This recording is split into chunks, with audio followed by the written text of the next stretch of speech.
नमस्कार दोस्तों, आपका स्वागत है योग धाम में। योगा थेरेपी की सीरीज में हम थे। आज एक नया टॉपिक लेके हम इसमें आए हैं जो है कार्पल टनर सिंड्रोम। कार्पल टनर सिंड्रोम में क्या होता है, बहुत कॉमन है, ज़्यादातर लोगों का देखा गया है। इसमें होता क्या है, इसके लक्षण क्या है, हम इसको कैसे पहचानते हैं।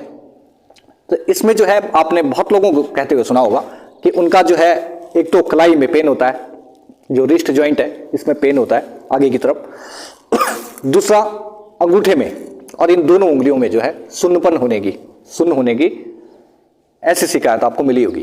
तो जिन लोगों को ये दिक्कत होती है, अंगूठा सुन्न होता हो, ये दोनों उंगलियां सुन्न होती हो, या और भी उंगलियां सुन्न होती हो, या आगे पेन होता हो, तो उन लोगों के लिए ये वीडियो है।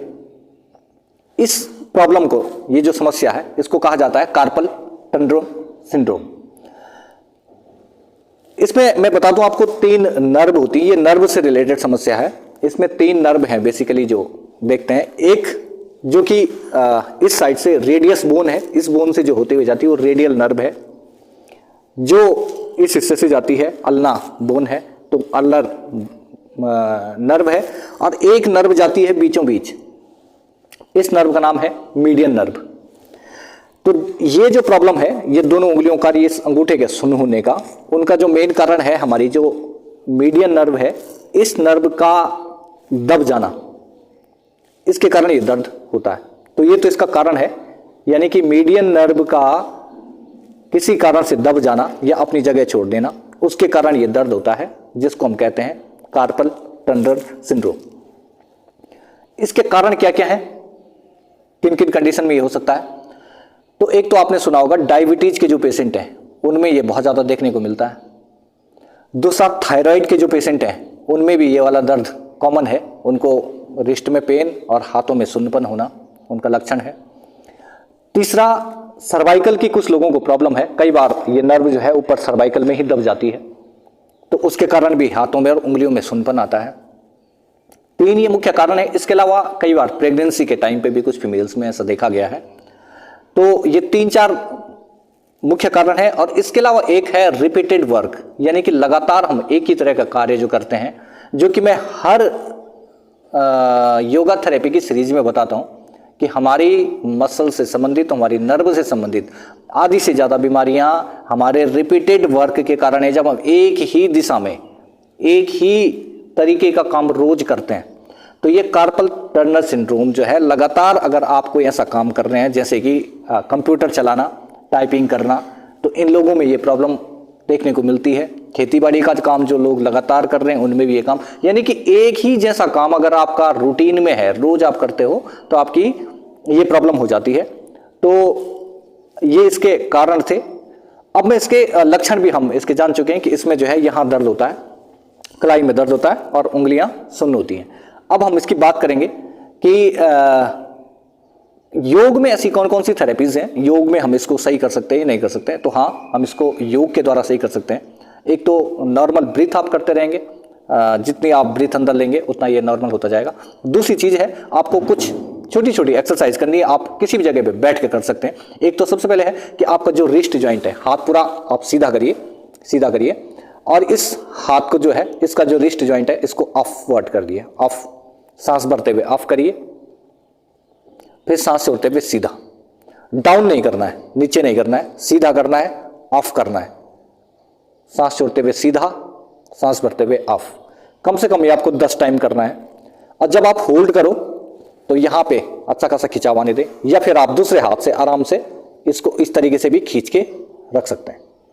कुछ देर ऐसे खींच के रखिए, 10 सेकेंड होल्ड करिए, फिर इसको डाउन करिए, फिर यहां कुछ देर होल्ड करिए और फिर सांस भरते हुए ऑफ, और फिर इसको पीछे खींचिए।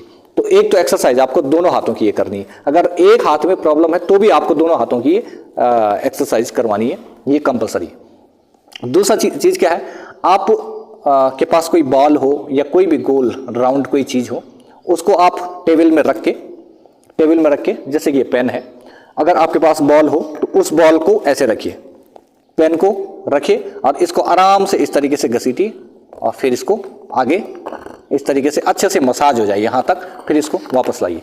तो 2 एक्सरसाइज ये है। तीसरी एक्सरसाइज क्या है, जैसे कि हमने कहा फिंगर में जो सुनपन आ जाता है, तो आप हाथ को सामने करके अच्छे से फिंगर की एक्सरसाइज करें। 1 2 3, या फिर हाथ में कोई बॉल उठा लें, रबड़ की कोई गेंद हो, उस गेंद को पकड़ के आराम से उसको दबाइए और छोड़िए, दबाइए छोड़िए, दबाइए छोड़िए। तो एक एक्सरसाइज आपकी ये है। इसके अलावा कोई भी ऐसी चीज़, आपके पास पानी की बोतल हो सकती है, कोई भी ऐसी चीज़ हो, उसको आराम से इस तरीके से पकड़िए, इस तरीके से पकड़िए, मेज के कॉर्नर में रखिए, कॉर्नर में रखिए और आराम से इसको जो है हल्का सा इसको डाउन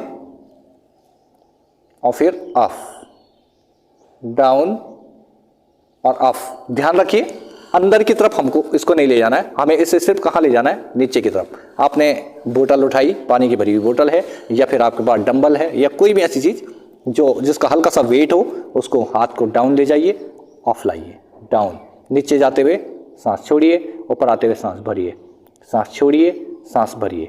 कम से कम 20 राउंड ये करिए। कुछ लोगों को जो है सर्वाइकल के कारण भी होता है, तो उन लोगों के लिए क्या करना है, आप आराम से दीवार के सहारे पे खड़े हो सकते हैं, चाहे तो आप बैठे रहिए, चेयर पे बैठ के आराम से दीवार पे हाथ को लगाइए, इस हाथ को पूरा दीवार पे लगाइए और इस हाथ को पूरा अंदर के लिए दबाएं, अच्छे से अंदर के लिए दबा दें हाथ को, और जो आपकी गर्दन है इसको अपोजिट वे में डाल दीजिए। कुछ देर यहाँ होल्ड करिए, 1 2 3 4 5 6, फिर सांस भरते हुए गर्दन ऊपर करिए एंड हाथ को फिर रिलैक्स। तो ये प्रोसेस भी आपको 10 बार करनी है।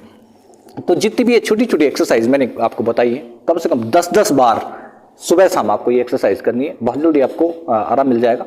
इसके अलावा आप छोटी सी एक मसाज और यहाँ दे सकते हैं। ये जो मिड पॉइंट है, इसको हल्का हल्का यहाँ से अपने अंगूठे से हल्का हल्का यहाँ से दबाइए, यहाँ से दबाइए, यहाँ से दबाते जाइए, दबाते जाइए, दबाते जाइए, आगे के लिए दबाते जाइए, आगे के लिए पूरा यहाँ तक दबाते जाएं उंगली के जड़ तक। फिर इसको वापस इसी तरीके से दबा के आराम से इसको फिंगर से दबाकर वापस लाएं। ठीक है, तो इस तरीके से इसकी आप मसाज करिए। ये भी 10 बार ये मसाज आपको सुबह करनी है, 10 बार शाम को करनी है। आपको 3 या 4 दिन में लगेगा कि जो आप कर रहे हैं उससे आपको आराम मिल रहा है। फिर किसी अन्य डिजीज़ पे या समस्या पे बात करेंगे। तब तक के लिए थैंक यू।